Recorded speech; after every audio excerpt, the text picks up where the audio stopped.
देखा न्यूज 18 राजस्थान पर। मैं हूं आपके साथ हेमंत कुमार और स्पेशल रिपोर्ट की शुरुआत करते हैं। गाजा में इजराइल के ताबड़तोड़ हमलों के बीच ईरान ने बड़ा धमाका किया है। ईरान ने रेगिस्तानी स्पेस पोर्ट से एक ऐसा रॉकेट अंतरिक्ष में लॉन्च किया जिसने इजराइल और अमेरिका दोनों को बहुत ज्यादा टेंशन में डाल दिया है। डर है कि ईरान का बड़ा हमला अंतरिक्ष से ना हो। रिपोर्ट देखिए।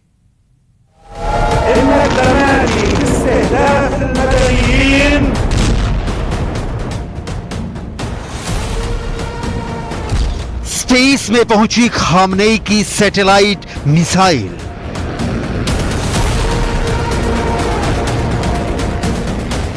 अंतरिक्ष से देखेगा जमीन पर, दहलाएगा ईरान।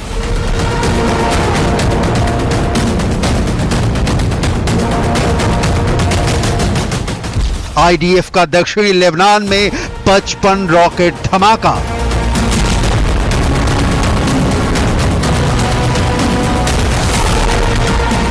नसरल्ला ने खोल दिए कत्यूशा रॉकेट के 600 गोदाम।